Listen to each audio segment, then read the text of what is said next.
I've had a couple conversations, and one in particular that kept bringing up basically this kind of amateur armchair psychologist kind of psychoanalyzing.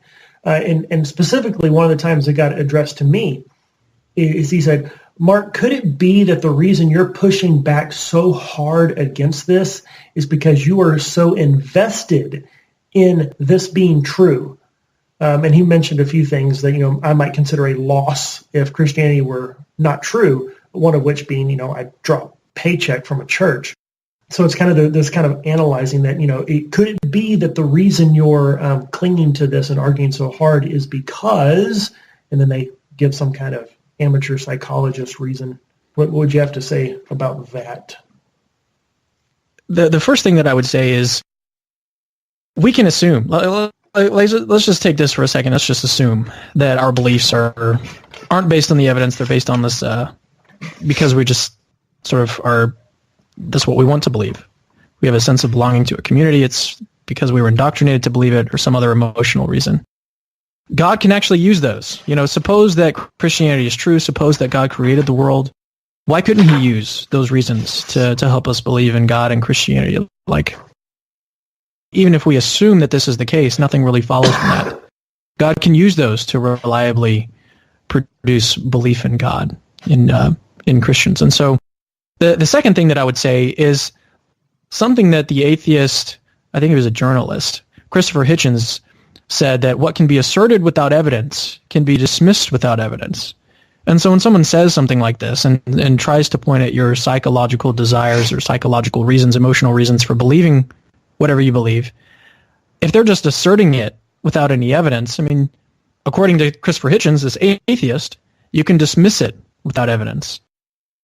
And so that's the second type of response. The first type, again, was just to accept it and say, well, even if that's true, God could still use that to reliably engender belief. But then secondly, what's the evidence for it? Most people just give us what's called a just so story. It's like they just tell a story of how they see these things going down. But what's the actual evidence that that's true? Now, in addition to this, and this is really where it starts to get into bizarro land, is that they have all of these explanations for why people believe in Christianity, why people believe in religion, but there's actually a whole branch of science that studies this. It's called cognitive science of religion. And this theory, the indoctrination hypothesis, these theories are just one among many theories that scientists actually go out and they test. And so when these street epistemologists are doing this, they haven't actually they haven't read any of the literature on it. They aren't familiar with the actual empirical science that's being done on it. It's just this theory is one among many, and there are better theories on offer. Let's talk about this indoctrination hypothesis a little bit. The atheist philosopher Anthony Grayling forwards it like this. He says, quote, "Remember that all this Christian teacher training is aimed at religious brainwashing of the young, not least the very young. Without brainwashing of the young, religion would wither and die of its own absurdity. The religions, all of them, depend crucially on recruitment by capturing the minds of children." And so this is the way that Justin Barrett, who's a Christian scientist, he's a cognitive scientist of religion, this is the way that he characterizes this indoctrination hypothesis. He says, quote, as initially sensible sounding as the indoctrination hypothesis may be, and though I have had it suggested to me numerous times in informal conversations or in discussion sessions after academic lectures, this hypothesis has received little attention from scholars of religion, end quote. And so here's just three basic reasons to think that this theory is not true. Three problems for it, at least. The indoctrination hypothesis is actually a caricature of what actually goes on.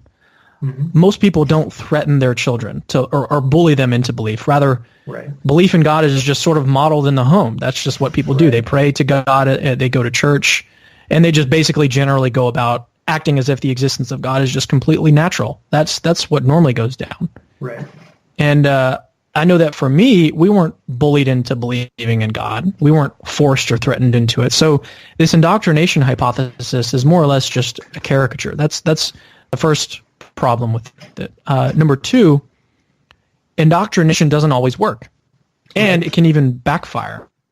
And so I actually have a clip of my daughter that I would like to play. This is an experiment that I conducted with her earlier this morning. Let me just play it here. I've got to pull it up. I had my phone on the ground. Let me find it here. All right. So here we go. Kimmy, who's your favorite Paw Patrol? Dad. No, it isn't. It's Rocky. No. Who's Sky. Sky's your favorite Paw? No, your favorite Paw Patrol is Rubble.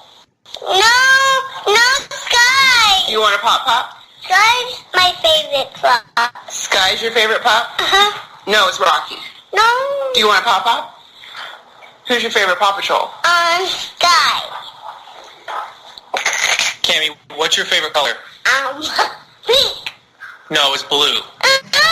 No, pink. No, your favorite color is blue. Just kidding. My favorite color is pink. You want a Pop Pop? What's your favorite color? My favorite color is pink. And so there you have it. Indoctrination, like we were trying to indoctrinate her at that point. I mean, well, it was an experiment. We were just testing it out. But you can see indoctrination doesn't always work with people. Right. And at the beginning of this, go ahead. I was going to say that if you're properly indoctrinating your child, Marshall would obviously be their favorite Paw Patrol. Yeah. So this is the Paw Patrol is like a kid's cartoon, and she is in love with it. I mean, and my daughter, keep in mind, she's 2.5 years old, and she's already ready to start fighting back, even though we were asking her, well, hey, do you want a pop, which is just a little pop on her hand if she misbehaves. So she was even ready to stand up to that and say, well, no, I'm not going to believe what you're telling me to believe, even with this threat. Yes. So even if you threaten these consequences, it doesn't follow that they're going to believe. Right. And then the second point was that it could even backfire. And so when you threaten these horrible consequences for not believing, actually, I heard this atheist who was a deconvert from Christianity. She was saying that one of the easiest ways to avoid the emotional consequences of hell was to just not believe it exists. And so these indoctrination, if this was all that it took, if this is how people were getting people to believe, then it can actually backfire. And so there's actually no scientific evidence that this hypothesis is really the best one. And so those are two reasons. The third one is a really obvious reason, is that there's what's called a regress problem. If everyone was indoctrinated by their parents, we want to ask, well, who got it started? Who was the first person? Right. Someone had to get the religion ball rolling. We have to say basically that the first person who believed in religion just randomly started believing in God, and then they just started indoctrinating anyone. But this is just a horrible hypothesis. Right. Like I said, in the cognitive science of religion and literature, there are so many better theories on offer. Yet, this is the one that you hear most popularized by, even this atheist philosopher, Anthony Grayling. You hear it popularized, or you hear it touted by atheists online. You hear it touted by street epistemologists. But, again, they're just not familiar with the literature. It's really sad that you hear that. Well, I just not even academically thinking, I just wonder, the people who put forth this idea of indoctrination, do they have kids? Do they not understand how kids get taught things?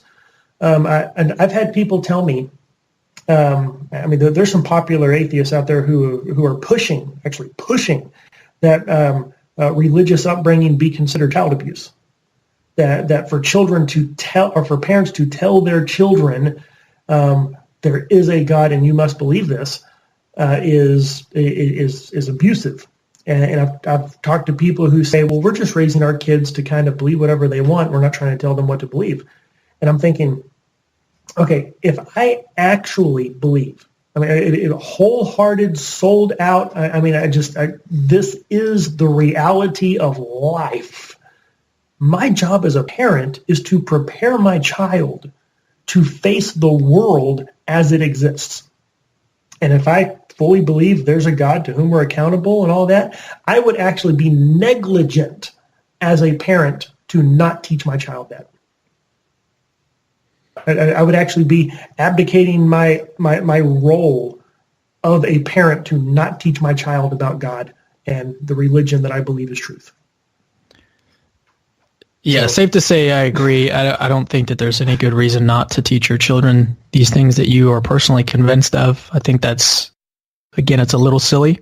It does strike me as someone who's going to argue this is going to be someone that doesn't have children.